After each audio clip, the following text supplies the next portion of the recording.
Ho, ho, ho, and good evening to all of you around the world.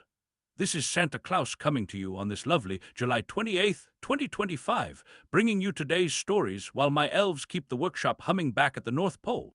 Today marks a special anniversary, my friends. On this day in 1866, young Vinnie Ream became the first woman to receive a commission from the United States government for a statue of Abraham Lincoln.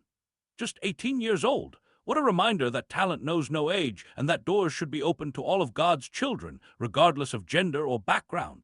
Moving to today's news, I'm heartened to share that the United States and European Union have found common ground in their trade relations.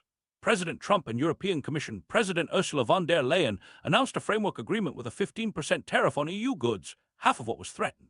As someone who believes in peace and cooperation, I see this as a positive step towards stability between these important allies who together account for nearly a third of global trade.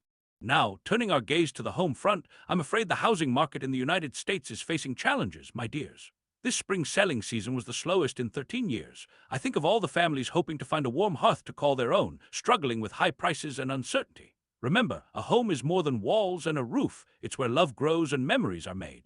Let us pray that solutions emerge to make homes more affordable for all. Meanwhile, across the globe, there's promising news that Thailand and Cambodia have agreed to an immediate and unconditional ceasefire in their border dispute after talks in Malaysia. What a blessing! As I always say, there is no gift more precious than peace between neighbors. The announcement of further meetings shows the spirit of goodwill and dialogue that can heal even the most difficult situation.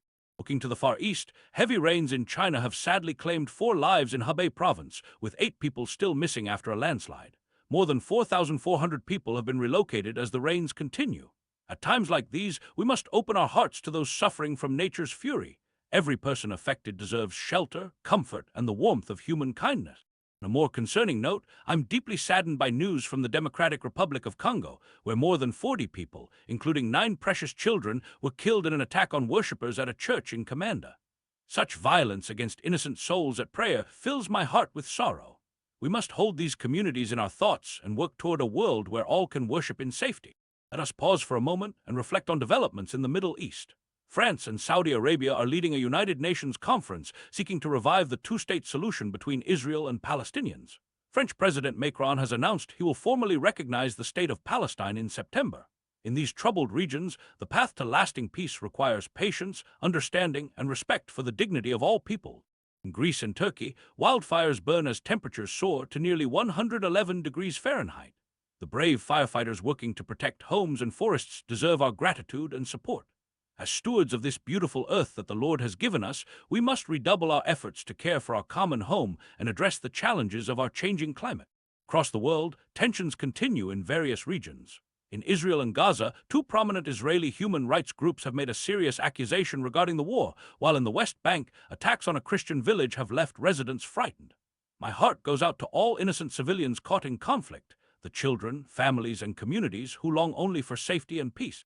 And so, my dear friends, as we reflect on today's news, let us remember that each of us has the power to spread kindness in our own corner of the world.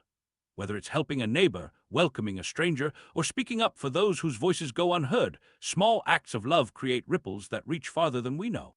Until tomorrow, may you keep the spirit of giving in your hearts year-round. This is Santa Claus, wishing you all peace on earth and goodwill toward all.